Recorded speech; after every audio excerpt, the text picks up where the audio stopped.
네, 네 번째로 우리가 얻을 수 있는 여기서 교훈이라고 풀어놨는데 단어 선정이 좀 애매하죠. 그러니까 그러니까 다른 식으로 얘기하면 이걸 뭐 우리한테 더 맞는 말로 하면 이런 게 되겠어요. 아이고 시사점. 그러니까 우리가 얻을 수 있는 것, 그리고 그 사건이 보여주는 것, 뭐 이렇게 생각해 보면 되겠습니다. 자, 그 IoT 시스템을 이제 우리가 이해할 때는 일단 다양한 계층으로 구성되어 있다는 거죠. 근데 이게 무슨 말이에요? 여러분들이 그 네트워크 배우실 때 뭐 배우죠? OSI 7 레이어에 대해서 배우시잖아요. 그죠? 그러니까 하드웨어에서부터 소프트웨어까지 오면서 네트워크를 위해서 7개의 계층으로 구분을 하죠. 뭐 이런 것처럼 IoT 시스템도 여러 개 계층으로 나누어져 있다라고 하는 것을 좀 얘기를 하는 거예요. 뭐 당연하잖아요. IoT 시스템은 또 뭐 하드웨어에서부터 시작해서 그다음에 어플리케이션까지 쭉 나눠지게 되겠죠. 그리고 그 구성이 훨씬 더 복잡할 수도 있겠습니다.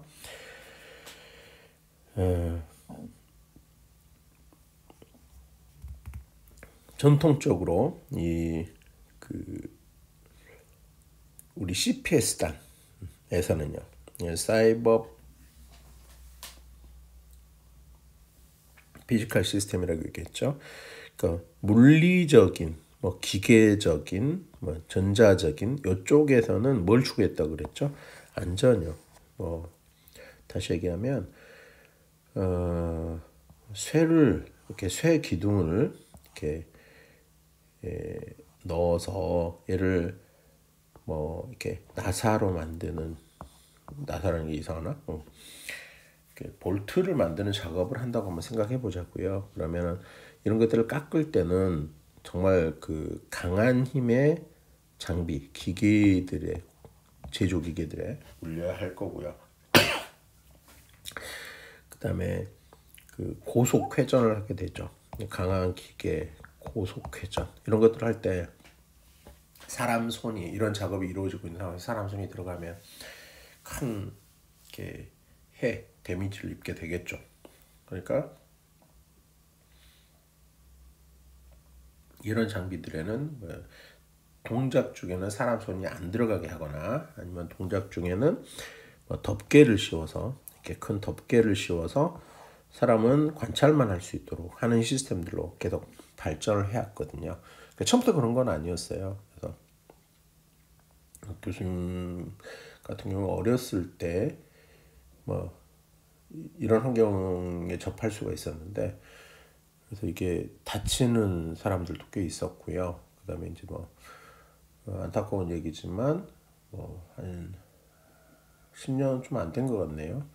이제 그 IT 전공한 우리 학생이었는데 공장에 취업이 됐다면서 부모님이 오셨다 어머니하고 형이 와서 휴학을 했었어요. 근데 나중에 자퇴를 하러 왔어요.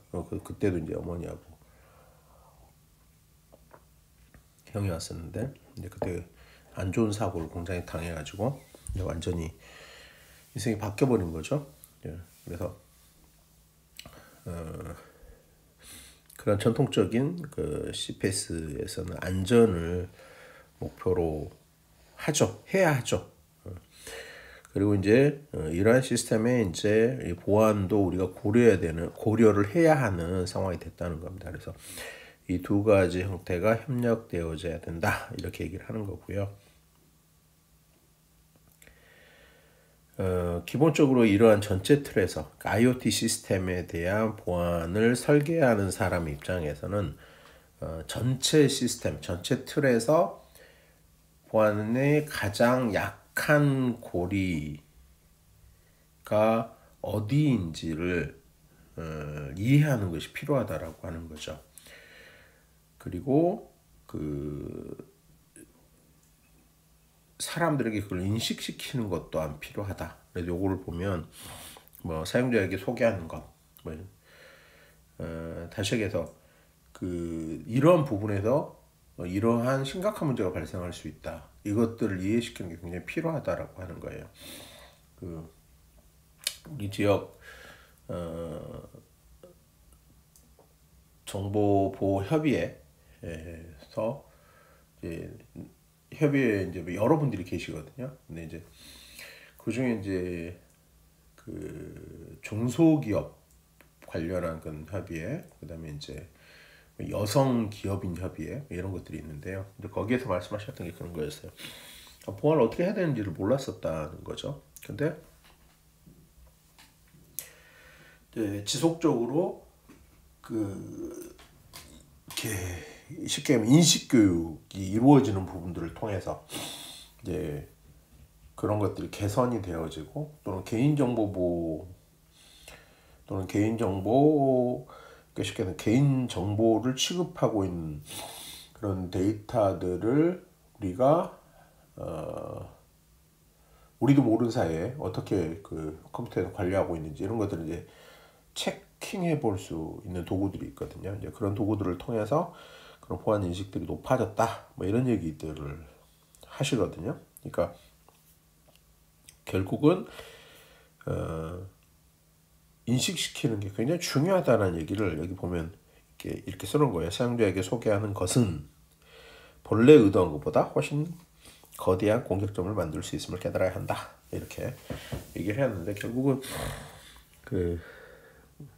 보안에서 우리가 얘기할 때 이런 얘기 했었잖아요. 인식, 이건 훈련, 교육 뭐 이런 거 포함하는 거고, 그 다음에 그것으로도 안 되면 뭘로 한다 그랬죠? 법제도, 그 다음에 그것도 안 되면 기술, 이렇게 가야 된다 그랬죠.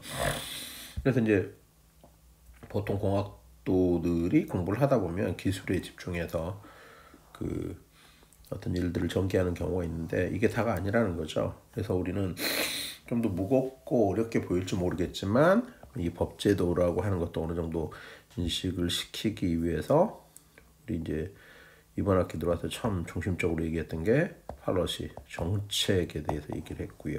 그렇죠? 그다음에 이제 이런 얘기들 계속 여러분들하고 어떻게 보면 여러분들한테 따분하게 보일 수도 있어요. 실제로는 직접 뭔가를 회복시키고 뭐 이렇죠. 근데 이제 방금 얘기했던 것처럼 이제 그런 것보다도 인식하고 그런 것들을 인식시킬 수 있는 자원들, 여러분들 같은 사람들이 필요하다는 거죠. 그래서 사회에는 그런 사람들이 필요하다라고 하는 것들 또는 그래서 그것들을 이해하고 우리가 지금 무엇을 하고 있는지 이해하는 사람들이 필요한 거죠.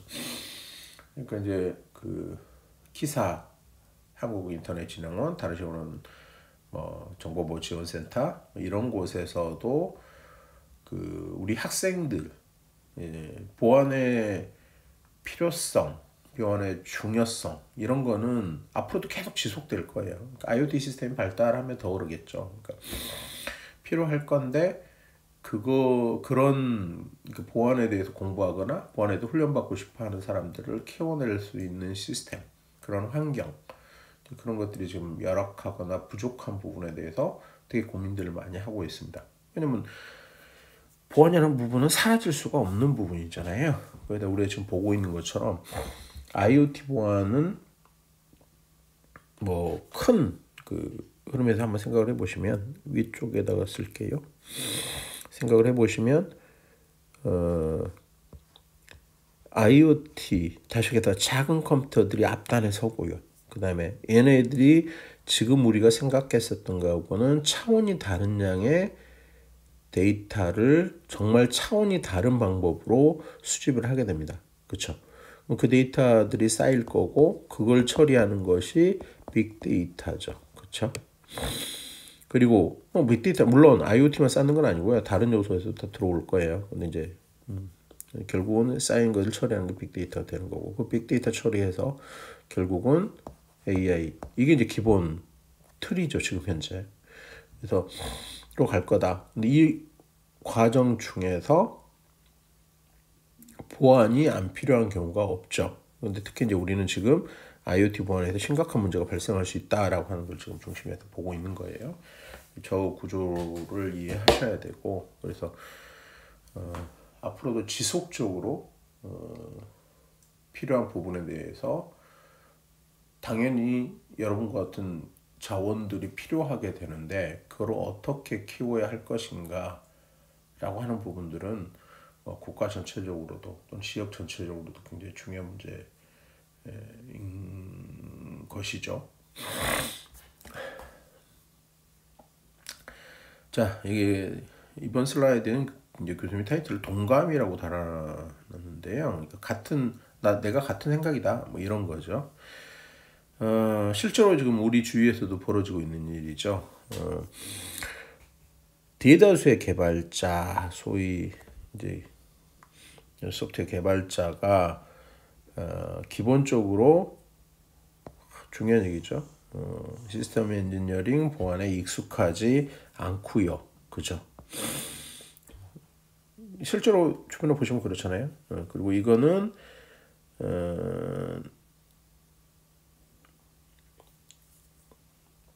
이렇게 된 거는 결국은 소프트웨어 공학에서 보안 교육이라든가 의식이 부족한 게 큰 원인이 된다는 거죠. 예, 재밌게도 그렇습니다. 지금까지는 이런 부분들에 대해서 정말 약했어요. 그러니까 실제로 필요한 거죠. 그러니까 이게 이런 얘기들을 어느 회에서 했었는데요. 왜 개발자들은, 소위 프로그래머 개발자들은 보안을 어려워하느냐는 거죠. 재밌게도 근데 우리 주위에 있는 대학 어느 모 교수님도 같이 한 회의였는데, 거기서도 이제 본인도 보안을 모른다는 거 그냥 얘기를 하세요. 대놓고. 근데 이제 그런 이유 중에 하나가 뭐냐면은요, 어려워요. 특히 보안 프로그래밍을 한다라고 하는 거는요, 좀 더 어려워요. 다른 것처럼 결과 팍 나오는 것도 아니고 개념을 익혀야 되잖아. 기본적으로 보안 프로그램 하려면 암호에 대해서 이해를 해야 되는 거고요. 이 암호라고 하는 것이 되게 수학적인 백그라운드를 요구를 하는데, 단순히 통계 데이터를 매기는 통계 수치를 먹이고, 그 다음에 은행에서 다루는 어떤 숫자들을 처리하고, 뭐 이러한 그런 수학이 아니거든요. 그러니까 실제로 암호학에서 배우는 수학은 뭐 정확히 명칭을 얘기하면 정수론이라고 얘기합니다. 이 정수론이라는 개념을 가지고 만들어진 개념인데, 우리가 사용하는 컴퓨터 시스템에서 처리될 수 있는 범위를 벗어나 버리죠. 그러니까 그걸 위한 프로그램 별도로 해야 되는 거예요. 그래서 쉽게 말하면 어렵다고 생각하는 거죠. 어렵고요. 그래서 결국은 보안 프로그램도 짜야 되는데 그거 하는 사람이 적은 거예요. 근데 이런 것이 이제 굉장히 큰 문제가 된다는 거죠. 실제로는 너무도 쉽게 스마트폰에서 은행 거래들 다 하고 있는데요. 스마트폰에서 은행 거래가 된다는 얘기는 그 스마트폰을 믿을 수 있는 거고, 스마트폰 안에는 보안 프로그램이 있기 때문에 가능한 거잖아요. 근데 현실에서는 개발자 교육을 한답시고 하고 있는데 보안에 대해서는 강조가 별로 안 되는 거죠. 그럼 그게 결국은 어떻게 되겠어요? 필드에 가서 어딘가 내 맞닥뜨릴 때는 해야 되는 거죠. 그런 걸 생각을 해보면 좀 아이러니한 부분이죠. 근데 이제 이게 좀 더 개선된 거를 얘기를 하면, 이제 우리 IT에서 이제 기본적인 자격인 정보 처리 기사 자격증 이제 보시면 산업기사는 안 그런 것 같아요. 산업기사는 안 그런 것 같은데, 정보 처리 기사를 보시면 전의 기준에 의해서도 보안 문제들은 등장을 하고 있었죠. 문제로 등장을 하고 있었는데, 이제 여기에 실제 이제 보안이 분명히 들어가 있죠. 그러니까 시스템을 기본적으로 시스템 구축과 보안에 관련한 내용이 들어가 있습니다. 그러니까 뭐 시스템적인 보안뿐만 아니라 코딩, 프로그램을 짜는 데 있어서도 이해할 수 있는 그런 부분들도 들어가야겠죠. 그 다음에 또 재밌는 얘기가 있는데요. 여기 보시면 소프트웨어 개발자, 보안, 그 다음에 쓰기가 잘못됐네요. 다른 업무를 보는 엔지니어 사이에 이상하게 문화적인 장벽이 있다는 거죠. 이게 우리가 보고 있는 책이 미국 사람들이 쓴 책인데 여기서도 이런 얘기를 하고 있는데요. 우리도 마찬가지예요. 그러니까 이상하게 그런 부분들이 있는 것 같아요. 그러니까 실제로는 이게 어떻게 이렇게 개선이 돼야 되는데 잘 안 되죠. 대표적으로 필드에 가보면 소프트웨어 개발자들이 이제 뭔가를 만든다고 하면 그 환경을 제공을 해야 되잖아요. 그 환경이라고 하는 거는 시스템이 있을 거고 그 시스템은 SE, 시스템 엔지니어들이 손댈 거고 그 다음에 시스템 엔지니어들이 요즘 뭐 네트워크 만지기도 하지만 대개는 시스템 엔지니어 있고 또 네트워크 엔지니어가 있잖아요. 이 시스템 엔지니어, 네트워크 엔지니어들이 그 환경을 구축해줘야지만 소프트웨어 개발자들이 만든 게 이렇게 구동이 되어지잖아요. 근데 이네들 사이에 정말 이렇게 차이라 될까요? 싸움 아닌 싸움 이런 것들이 되게 있습니다. 그래서 이것들이 되게 크죠, 실제로. 그래서 이제 요즘에는 이런 것들이 그나마 지금 나아지는 게 클라우드 서비스가 되면서요, 그죠? 이제 클라우드 서비스가 되면서 이런 것들이 완전히 다른 방식으로 풀어지고 있는 거죠. 그래서 이제 요즘에 이제 클라우드 엔지니어 얘기가 되고 있고 개발 쪽이나 이런 데서도 이제 그래서 데브옵스라는 얘기가 나오잖아요.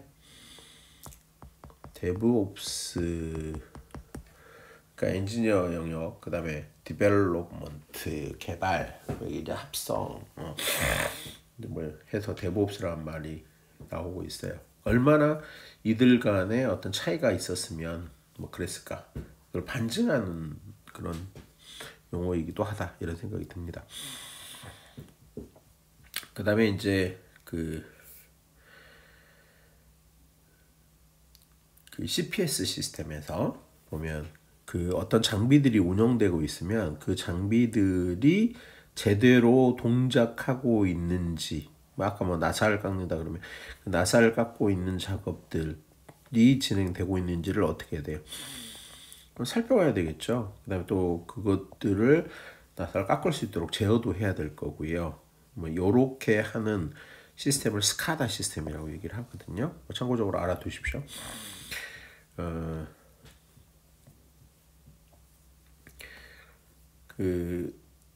이제 이런 시스템들, 그러니까 그 정보를 취급하는 그 정보를 얻어오는 시스템들은 당연히 뭐 컴퓨터 시스템이 될 수도 있고요. 아니면 거기에 딱 맞게끔 만들어져 있는 특정한 뭐 터미널 단말일 수도 있겠습니다.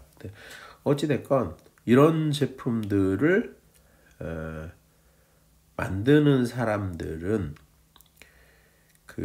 뭘 생각하지 않았냐면 이 이후에 이게 그 뒤에 있을 수도 있는 네트워크, 우리가 소위 말하는 컴퓨터 네트워크를 전혀 생각하지 않았어요. 여기 이제 그 말을 하는 거죠. 원격 접근을 획득하는 악성 행위자에 대해서 고민하지 않았다. 그쵸? 생각을 안 했어요. 근데 이제는 IoT가 들어가면서, 그러니까 공장 현장에 필드에 IoT가 들어가고, IoT는 당연히 네트워크로 연결되고, 걔네들은 점점, 그러니까 이 공장의 영역들이 점점 뭐 안으로 들어오는 거예요? IT 영역 안으로 들어오게 되는 거고요. IT는 다시 기본적으로 네트워크를 가지고 있는 거죠. 그러면 여기 있는 원격 접근이 가능해지는 문제가 생기는 거죠. 이런 것들이 있다라고 하는 거죠. 그래서 위에 있는 이런 얘기들, 이런 얘기들이 현실이었다고 한다면, 지금 현재도 진행되고 있는 거라고 한다면 더 이상 이제 이것들이 지속될 수 없다. 이 말을 더 이상 사실이 아니다 이렇게 표현을 했습니다. 그래서 이렇게는 갈 수 없다라고 하는 겁니다. 변화가 올 거다라고 하는 거죠. 물론요, 지금 아직 현실에서는 소위 말하면 지금 여기서 말하는 걸 뭐 굳이 얘기하자면 뭐 제조 환경이죠. 그러니까 제조 뭐 스카다 시스템이 수집하는 데이터를 제조 데이터라고 얘기할 수 있겠습니다. 이제 이런 용어를 쓰는데 제조 데이터를 IT 시스템에 올리지 않아요. 그거를 이렇게 공개하는 것을 제조단에서는 달가워하지 않습니다. 그러니까 공개하는 걸 꺼려합니다. 실제로 그래요. 여러 가지 이유에서 그렇습니다. 근데 이제 지금 현재는 그런 상황이지만 앞으로 좀 더 진행이 되게 되면 그렇게 안 될 거다라고 하는 거죠. 특히 이제 제조 현장이 지금 이제 계속해서 지능화되는 과정을 우리가 스마트 팩토리라고 얘기를 하고 있는데요. 스마트 팩토리의 단계가 높아지게 되면 소위 말하는 로봇이 그 자리를 차지하게 되겠죠. 그렇죠? 그래서 그 로봇들이 자리를 차지하게 되는 그때가 된다면요. 당연히 그 IT의 제어를 받게 되는 그런 환경이 될 수밖에 없는 거죠. 뭐 이런 얘기는 여러분들 뭐 요즘에 가장 많이 듣는 4차 산업혁명 요것이 시작된 게 바로 스마트 팩토리고요. 산업 4차 산업이라고 씁니다. 혁명. 그 스마트 팩토리이게 된 거고요. 결국 IT가 계속 이렇게 많은 것들을 수용한다. 또 IT 자체도 변화하는 거죠. 이제 이런 환경으로 갈 거고요. 여러분들 진로를 생각할 때도 이런 환경을 이해를 하고 가셔야 될 것 같아요. 물론 이걸 풀어가는 데는 모르겠습니다. 지구 전체로 보면 바로 다 그렇지는 않을 거예요. 하지만 경제 규모가 어느 정도 있고 그 다음에 삶의 질을 따지는 국가 또는 조직에서는 점점 그런 식으로 바뀌어질 거거든요. 그리고 우리는 실제로 그런 것들을 많이 보고 계시죠. 그러니까 예를 들어서 기계화되는 경우 잘 생각해 보시면 직접 대놓고 지금 영상에서 말하기는 좀 그렇고요. 잘 생각해 보시면 어떤 일을 하는데 점점 기계화되는 경우가 있고요. 그 다음에 기계화되어졌던 인간의 자리를 로봇이 대신하는 그런 경우도 있어요. 그죠? 이제 그런 변화들이 지금 일어나고 있습니다. 소위 이제 우리 보통 이제 그 용어로는 플랫폼 노동이라는 표현을 쓰잖아요. 그런 것들도 한번 변화, 여러분들 당연히 생활이라고 느낄 수도 있어요. 근데 이제 그런 변화되는 환경에서 여러분들 진로를 한번 생각해 보시는 그런 필요성도 존재를 하죠. 이 얘기가 좀 너무 커진 것 같은데 일단은 지금 우리가 이 보고 있는 이 문장들에서 생각해 볼 수 있는 거는 그 변화가 일어나고 있다. 이런 걸로 보시면 되겠고 기존에는 이러한 경계들이 있었다. 이렇게 보시면 되겠습니다. 자, IoT 시스템 위협 모델링이라고 되어 있는데요. 위협을 이제 알아보는 거죠. 그래서 이제 그 단계로 6단계를 얘기를 했는데 먼저 자산을 식별해야 돼. 내가 가진 게 뭐지? 내가 지키고 싶은 게 뭐지? 이걸 알아야 되겠잖아요. 그 다음에 IoT 시스템 아키텍처를 기본 구조를 생성을 하고요. 얘네들을 분해해서 살펴보고 그 다음에 위협을 식별하고 위협을 문서화하고 그 위협을 평가하는 이런 과정 6단계 프로세스로 진행을 합니다. 그래서 예를 들어서 이제 설명을 하고 있는데요. 앞에 이렇게 썼어요. 정말 똑똑한 스마트 주차 시스템을 한번 생각을 해보자. 그 기능에는 어떤 것들이 있냐면 고객을 대면해. 그래서 대면하고 뭐 결제도 뭐 카드, 현금 뭐 이런 거 다 돼. 그다음에 여기 좀 이상하게 풀어놨는데 이렇게 그냥 그대로 썼습니다. 자격 집행이란 말이 어떤 말이냐면 뭐 돈을 내가 3시간 주차할 거야. 그래서 3,000원을 냈는데 3시간을 넘겨가지고 있으면 그 차는 주차를 더 하면 안 되잖아요. 이런 걸 자격 집행이라고 얘기하고요. 그 다음에 실제로 뭐 어느 칸, 몇 층의 주차칸들이 주로 많이 이용되어지는지, 그다음에 어느 층 주차는 잘 안 되는지, 이런 것들이 이제 추세 분석이라고 얘기를 하고요.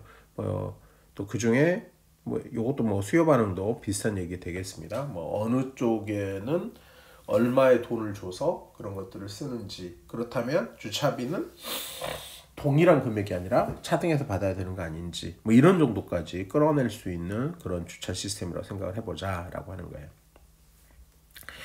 당연히 이 주차 시스템이 구축하고자 하는 보안 목표가 있을 건데요. 이렇게 세 가지로 얘기하고 있습니다. 모든 데이터의 무결성을 유지해야 된다라고 하는 거고요. 시스템의 민감한 데이터에 대해서 기밀성을 유지하고요. 전체 시스템의 가용성, 그 다음에 개별 구성 요소에 대한 체계, 뭔가 걔네들이 돌아갈 수 있도록 하는 그런 것들은 안전하게 유지가 돼야 된다. 이렇게 보시면 되겠습니다. 대충 뭐 그런 얘기네. 실제 예제로 이제 들어서 그 스마트 주차 시스템을 보는데요. 자산을 먼저 평가를 해봤습니다. 이런 식으로 쓰라는 거죠. 그래서 자산은 뭐 센서 데이터부터 시작해서 IP 카메라, 뭐 기반 시설, 통신 장비, 그리고 어떤 기술들이 사용되어졌는지 이렇게 이제 쭉 체크를 하는 게 내가 가지고 있는 게 뭔지 이걸 살펴보는 걸 자산 식별이라고 생각하시면 되겠고요. 그다음에 시스템하고 아키텍처 개요에 대해서는 사례별로 적어놨어요. 고객이 주차장에서 주차한 요금을 지불한다. 두 번째는 뭐 주차요금은 미납건을 경고한다. 이렇게 했는데 뭐 미납건 경고권을 한번 볼까요? 보시면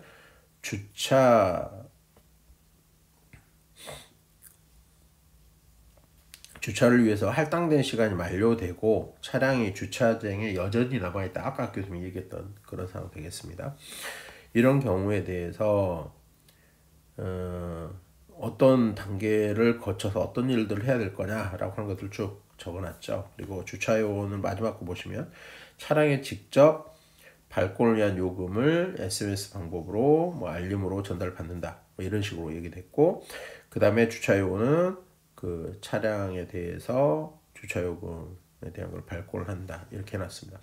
이거 뭐 우리 현실에서도 있는 일이잖아요. 예를 들어서 공영주차장 같은 데 가면 휴일날 같은 경우에 주차했다가 빠져나오면 주차요금을 받아야 되는 경우라면 나중에 통지가 날아오죠. 아니면은 다른 식으로는 안 날아와요. 그러다가 어쩌다 한번 그 주차장 가게 되면 지난번 요금까지 다 이렇게 청구를 하더라고요.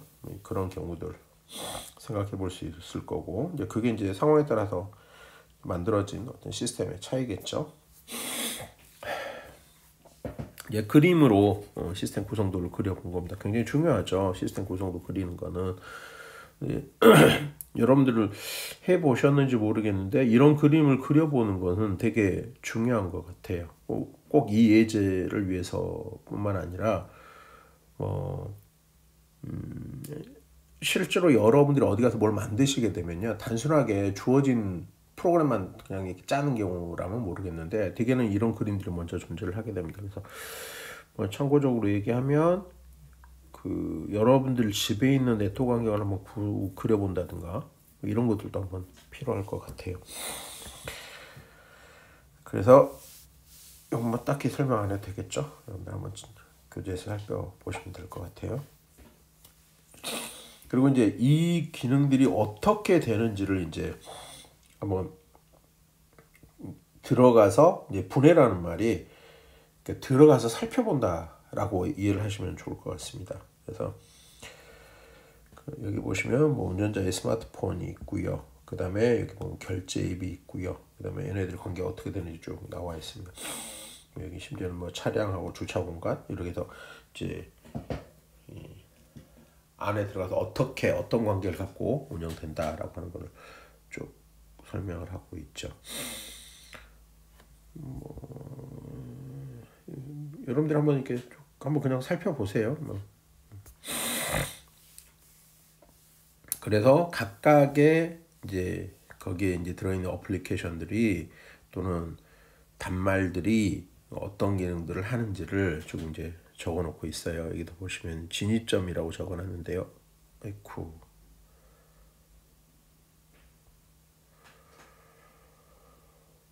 잘못됐습니다. 잠깐만요. 진입점이라고 적어놨는데 이런 것들이 있을 수 있겠죠. 그 다음에 이제 위협을 식별하는 거예요. 그래서 각각의 어떤 포인트별로 어떤 위협들이 존재할 수 있는 건지 충분히 생각을 해볼 수 있겠죠. 여기 볼까요? 공급망 이슈라고 그랬는데 한번 볼까요? 무슨 뜻인지. IoT 디바이스 및 시스템을 구성하는 다양한 기술의 구성 요소를 이해해야 하고 이러한 기술 계층 중 한 가지와 관련된 취약점을 추적해라 그랬는데 말 좀 애매하긴 한데 실제 예를 들자면 이런 거죠. 아까 중간에 카메라가 있었잖아요. IP 카메라가 있었어요. 그렇죠? 이 카메라 같은 경우는 이 시스템을 구축하면서 직접 만들진 않았을 거 아니에요. 사왔겠죠. 누구로부터 납품을 받든지. 그러면 이제 요게 그 IP 카메라가 가진 보안 이슈가 있다고 한다면 그게 공급망 이슈가 될 수 있을 것 같습니다. 그렇죠? 스트라이드 모델이라고 하는 게 있는데요. 이거 뭐 다른 게 아니고요. 이 약자가 뭐냐면 여기 지금 써져 있는 거 있잖아요. 스푸핑에서부터 고난 상승까지의 영어 약자를 딴 겁니다. 하나씩 이렇게 그렇게 보시면 될 것 같고요. 내용을 이렇게 찾아보시면 될 것 같아요. 그래서 이런 방식을 통해서 위협을 분석을 하는 거죠. 이런 문제가 존재하지 않겠는가 이렇게 쳐다보는 거예요. 그 위협들에 대해서 이제 문서화를 하는 거죠. 우리나라도 요즘 많이 달라졌습니다만은 우리는 문서화가 되게 약해요. 그에 반해서 미국 사람들은 문서화 되게 잘하죠. 그래서 프로그램 짤 때 같은 경우도 보면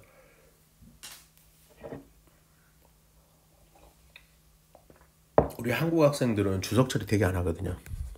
가장 간단하게 문서의 가장 기본 시작은 프로그램 짤 때 주석 처리하는 건데 주석 기능이 모든 그 프로그램 랭귀지는 다 있잖아요. 정말 안 해요, 우리나라. 그래서 이제 교수님 같은 경우는 프로그램 교육을 할 때 이 주석 처리에 대해서 되게 강조를 하는 편이고요. 심지어 그 어느 정도로 주석 처리를 강조하느냐를 엿볼 수 있는 부분이 자바 랭귀지를 보면 자바 랭귀지에는 그 주석을 자동으로 나중에 수집해서 수집할 수 있도록 하는 주석 처리 기호가 있잖아요. 그러니까 그런 정도로 그 프로그램 랭귀지 만드는 애들은 주석 처리를 강조를 하죠. 그리고 교수님 실제로 봤었던 그때 아마 석사 과정 때였던 것 같은데 그때 외국 사람들이 짜놓은 거를 실제로 보게 됐는데요. 은행에서 사용한 은행 시스템, 꼭 은행에 쓰는 건 아닌데 그때 은행 시스템이 가장 빠르게 새로운 시스템들 도입하는 환경이어서 그 외국 사람들이 짜놓은 프로그램의 소스 코드를 볼 일이 있었는데 그 안에 보면요 반이 그러니까 그 코딩 해놓은 거 반이 주석인데 반이 굉장히 설명을 잘 달아요. 그러니까 설명뿐이 아니라 뭐 상황들도 잘 다뤄놓죠. 뭐 이제 문서화 얘기하다가 지금 이게 좀 길어졌는데 이런 경우 있어요. 실제로 교수님도 체험했던 건데 대학교 3학년 때 어떤 숙제를 하든가 이렇게 해서 그 전에 이제 만들어 뒀었던 그 파일 소스 코드를 보게 된 거예요. 근데 그 소스 코드를 보니까 이제 기록된 걸로 봐서는 이제 2학년 때 작성을 한 건데 그게 내용을 보고는 내가 이렇게 짰었다고? 왜? 아니면은 너무 잘한 거예요. 3학년 때 봤던 2학년 때 그 특정 랭귀지로 짜놓은 그걸 너무 잘했는데 내가 어떻게 이런 생각을 해서 이걸 만들어놨지? 할 정도로. 근데 그게 분명히 그럼 내게 맞느냐 하는 거는 소스 코드 안에 이제 기록을 해서 뭐 작성자가 나다 뭐 이런 것들도 있고, 그다음에 이제 내가 짠 패턴, 그러니까 예를 들어서 뭐 특히 그 입출력 부분에 대한 이제 나의 패턴이 있으니까 분명히 내가 짠 건 맞는데 어떻게 했는지를 모르겠는 거예요. 그런 이유 때문에 외국 사람들은 안에다가 어떤 상황 설명도 되게 잘 해놓습니다. 보시면 어떤 경우까지 봤냐면, 오늘 지금 뭐 23시 아직도 사무실이다. 집에 가고 싶은데 이거 여기까지만 하고 가려는데 계속 늦어지고 있다. 뭐 이런 식으로까지 기록을 합니다. 그러니까 실제 프로그램을 작성하는 내용에 관련한 것뿐만이 아니고 그 상황에 대해서도 주석을 달 정도로 문서를 되게 잘하죠. 근데 우린 잘 안 해요. 근데 여기서 이제 얘기하고 있는 게, 이제 앞에서 유형 분석을 했으면 이제 그거를 남겨야 된다라고 하는 거죠. 한번 보시면, 불법 주차 이용자는 시스템에 결함이 있다고 주장한 후 무료 주차를 받는다. 이런 가능성이 있다는 거죠. 충분히 그럴 수 있겠네요. 그렇다면 위협 대상이 되는 건 주차위원 또는 관리자한테 빡빡 우기는 거죠. 그걸 하는 방법은 사회공학 방법이죠. 그죠. 이게 사회공학 공격이 뭔지는 아시죠? 그래서 혹시 아니면 다음에 이게 다뤄봐야 될 부분이기도 하겠습니다. 간단하지만. 그래서 보호하는 대처구는 시스템 내에서 촬영된 모든 센서와 비디오 데이터의 무결성 조치 방법을 구현을 해야 된다. 이렇게 했죠. 결국 뭐냐면 이게 이렇습니다라고 주장을 하는 거죠. 그죠?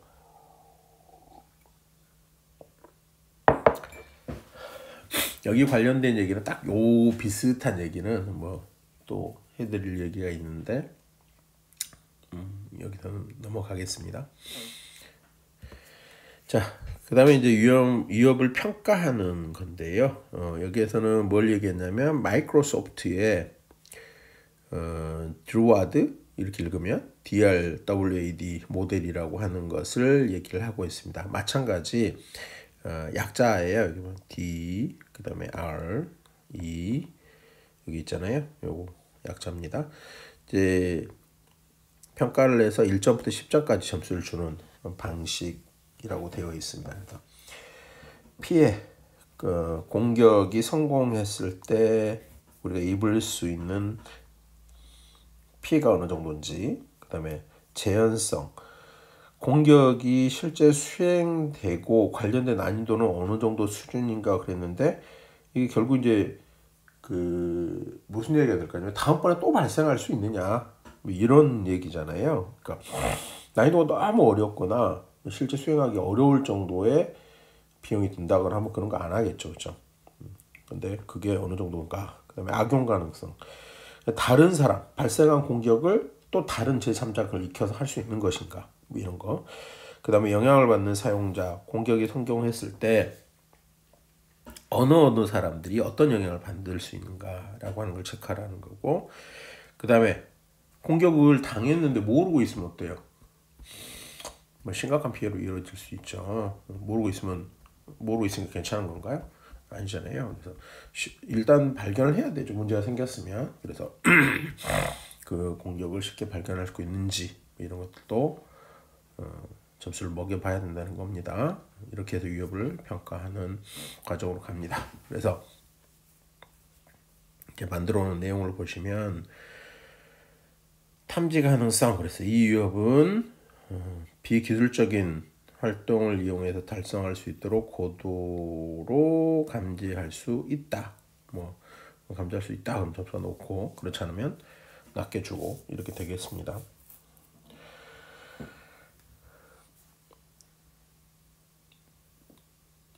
여러분들 한번 살펴보시면 되겠죠.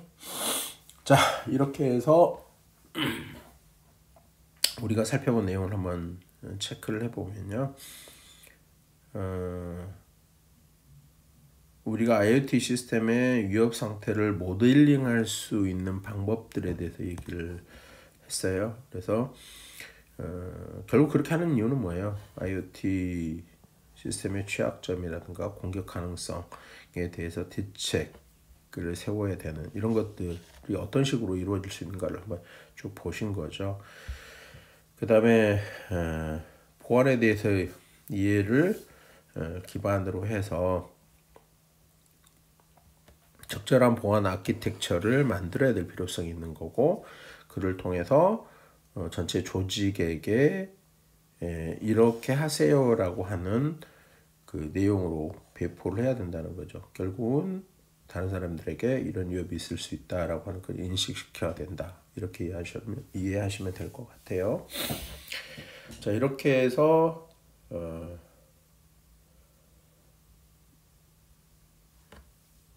우리 그 위협에서부터 그다음에 그런 것들 어떻게 평가하고 어떻게 대책을 세워야 하는지에 대한 기반들에 대한 얘기들을 살펴보셨습니다. 여기까지 해서 이번 영상 마치도록 하겠습니다. 수고하셨습니다.